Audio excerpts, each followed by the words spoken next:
A terrific shortage of machinery in Korea hinders economic development. Locomotives that were surplus property in Europe have been shipped to Korea by the United States.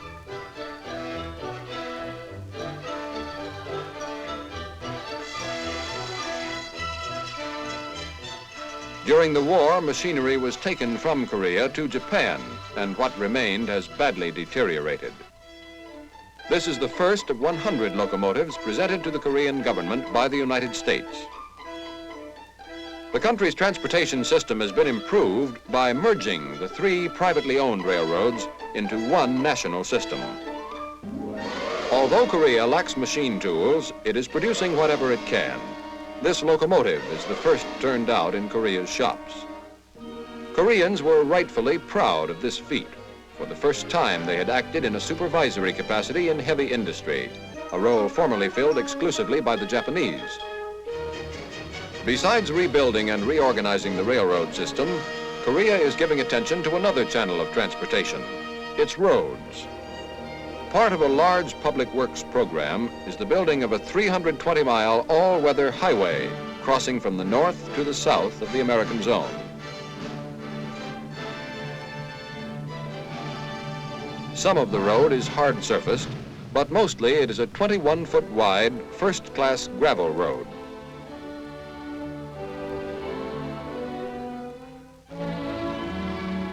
Although most of Korea's hydroelectric power is located in the northern zone, what little power exists in southern Korea is being utilized to the fullest. Power development is necessary to reduce the dependency upon the north and to make South Korea as self-sufficient as possible.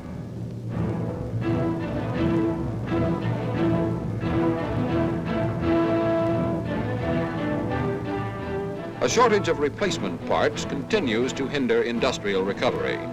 Most of Korea's machinery is either dilapidated or obsolete.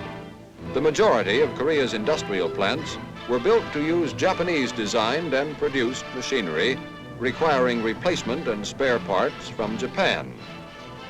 Until Japan recovers sufficiently in the manufacture of spare parts, replacements cannot be expected. It will be a long time, too, before the country has sufficient timber for its needs.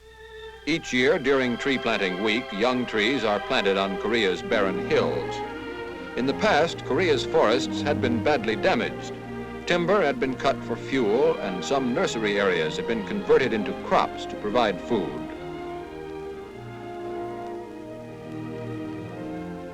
The American military government is encouraging forest preservation. Much lumber is needed in Korea, especially for housing.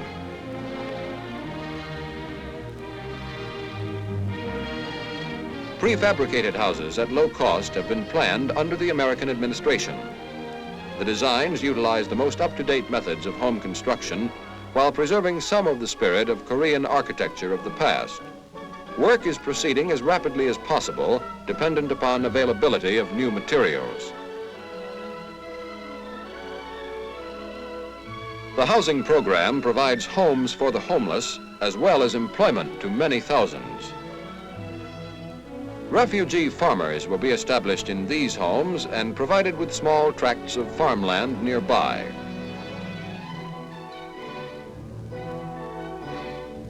The first of these new projects has gone up on a former Jap airfield near the capital city of Seoul.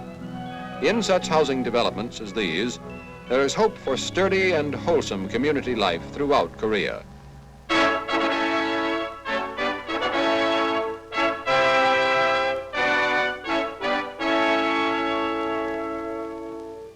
In the summer of 1946, cholera brought by refugees from China broke out in the port city of Busan. Korean workers, supervised by Americans, sprayed the areas with DDT. The disease was soon brought under control. Medical authorities are stressing prevention as the best method of maintaining public health. In all American-occupied areas, inoculations against typhoid have become standard procedure. An ounce of prevention can be exceedingly painful.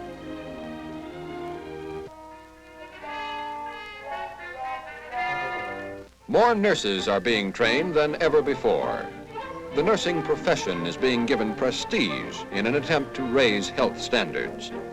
Before, nurses were merely servants to doctors. New concepts in the care of patients are being introduced. Modern health methods have reached Korea in previous years through American missionaries who were very active in Korean life. Now, during the American occupation, the smallest and the largest clinics are brought into close contact with the very latest in medical procedure.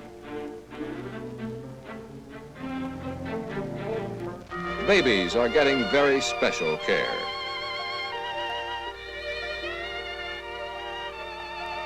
In a pediatric clinic, a doctor goes to work using the world's accumulated knowledge about babies. However, the profound thoughts a baby thinks at this age, the world may never know.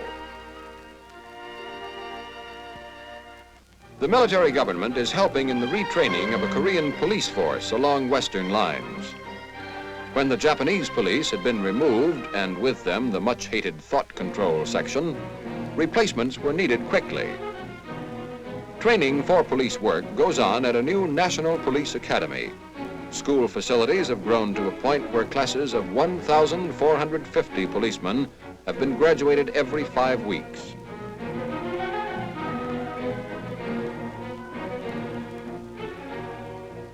American authorities have helped the National Police in setting up their first police laboratory. Crime detection is now aided by the microscope, the X-ray, and other methods of modern science.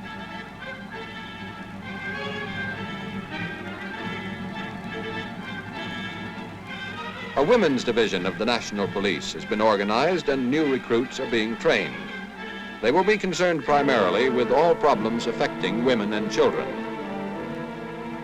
The emphasis in education under Japanese rule was upon teaching the Japanese language. But Koreans have an unquenchable thirst for education and a profound respect for educated men. During Japanese rule, they continued to teach their children the Korean language as well at home. Since the close of the war, the number of children attending school has gone up 50%. This figure will increase as more schools, teachers, and textbooks become available. 17,000 Japanese teachers have been dismissed, and Korean teachers have been put through a re-education course. Many more are needed. From these classrooms, Korea hopes someday for an abundance of men whose background and training will suit them for administering their government.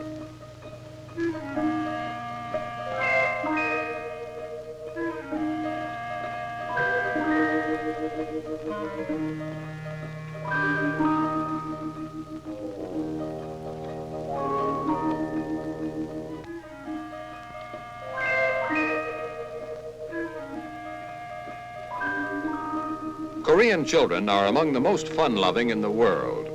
This is a trick that many Korean children study and master. The people can forget food problems, political turmoil, and other worries upon occasion. Crowds of thousands turn out for a track meet between Americans and Koreans. An American importation of many years ago is baseball. To Koreans as well as Americans, Babe Ruth is a hero of long standing. Both countries have in common a deeply imbued belief in the principle of fair play. During the occupation thus far, almost 1 million Japanese have been evacuated, and almost 2 million Koreans returned from overseas. Koreans have been introduced to jobs held by the Japanese, and Japanese and pro-Japanese Koreans have been removed. A police force has been built numbering 25,000 men. Today, schools, courts, railroads, and other institutions are all Korean. The United States is attempting to carry out its half of the Cairo Declaration and the Moscow Agreement.